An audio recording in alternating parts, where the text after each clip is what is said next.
Welcome to This Explainer. Okay, today we are going to fundamentally flip how you look at business success by untangling this mind-bending mathematical paradox. I mean, if you've ever wondered how on earth a business with money in the bank can somehow still go bankrupt, or why a wildly profitable company might suddenly panic because they can't make rent, you are in exactly the right place. We're going to decode the actual mechanics of profit. Let's dive straight in with a really powerful idea right off the bat. Cash is the oxygen of a business, but profit is its purpose. This perfectly sets the stakes for us.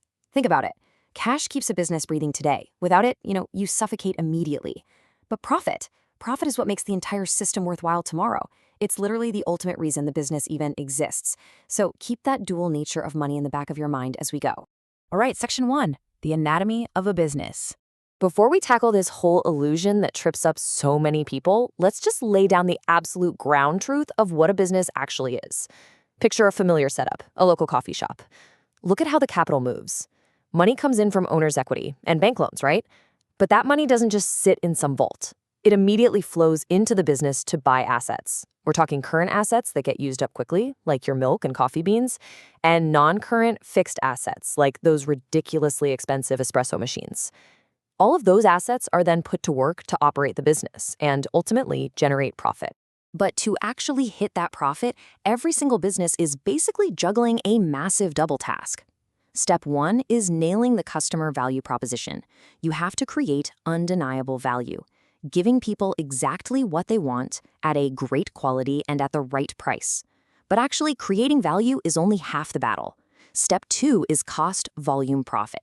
That just means you have to meticulously manage your fixed and variable costs while driving enough volume to actually make a sustainable return. You absolutely need both sides working in perfect harmony just to survive. Which brings us to Section 2, the $900 illusion. This is where things get super interesting. The $900 illusion. It's this wild discrepancy where perfectly logical math leads you to two completely different realities. It's exactly the kind of paradox that trips up novice entrepreneurs and seasoned investors alike. Because depending on exactly how you look at the numbers, you get a totally different story about the exact same business. Let me show you exactly what I mean. Imagine a single month of trade for a brand new store. Step 1, the input. They buy 1,000 items at $3 a pop. That's $3,000 in pure cash straight to the supplier. Step 2, operation. They drop another $1,000 in cash on operating expenses, like rent. Step 3, the output. Over the month, they managed to sell 700 of those items for $5 each, bringing in $3,500 in revenue. Let's just assume all of these transactions were purely in cash. So, here's the $1 million, or rather the $900 question. Based purely on this activity, did we actually make money this month? Did this business succeed or fail in its first 30 days? Just think about it for a second. We spent money on inventory, we spent money on rent, and we collected money from sales. What is the actual final score here?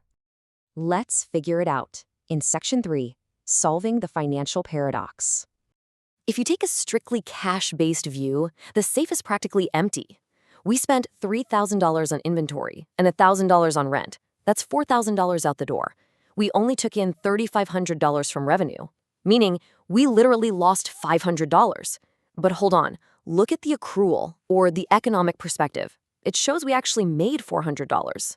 Why? Because we only sold 700 items. The cost for those specific 700 items was $2,100, plus our $1,000 operating expenses. That means our true economic cost was $3,100 against $3,500 in revenue. I mean, no way, right? Can both of these wildly different answers actually be right? Well, yes, they absolutely can. The math actually breaks down at one specific physical point of divergence. We purchased 1,000 items, but we only sold 700. The cash basis punishes us for all 1,000 items immediately just because the money left our hands. But the accrual or economic basis only counts the 700 items we actually sold against our revenue. So the real question is, where are the missing 300 items? Well, those 300 unsold items, which we bought at $3 each, that represents exactly $900. And boom, there's the solution to our paradox. The money didn't just vanish into thin air, did it? It transformed. It morphed from liquid cash into a physical, retained asset.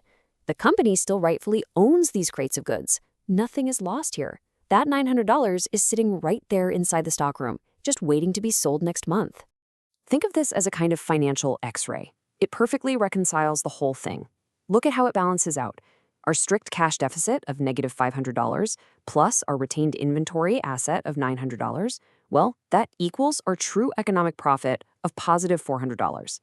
The cash perspective and the economic perspective are literally just two different sides of the exact same month of trade. Moving right along to Section 4, the two business brains. So resolving this paradox shows us something crucial. To really understand a business, you've got to adopt a dual mindset. To operate effectively, leaders have to hold two completely conflicting realities in their heads at the exact same time. On one side, you have the cash brain. It's constantly asking, what happened to the money? Can we actually pay our bills today? It's looking strictly at the wallet for immediate survival. On the other side, you have the profit brain. It asks, did the company actually create underlying value? It looks at what the business owns and earns to judge our long-term progress. And this ties right back into our opening metaphor. It's essentially an infinity loop. The cash cycle is the circulating air, the oxygen, moving horizontally, flowing in and out, keeping the system alive day in and day out. But the profit? That is the upward green arrow. That's the true value creation trajectory that actually grows the company, rewards the owners, and makes this whole complex machine worthwhile for tomorrow. And finally, Section 5, the complete finance dashboard. So practically speaking, how do we track these two brains in the real world without just going completely crazy? Well, we use a dashboard with 3 distinct windows, and together they tell the complete story of a business. Window 1 is the income statement. This is our profit brain, tracking our performance and answering, are we successful?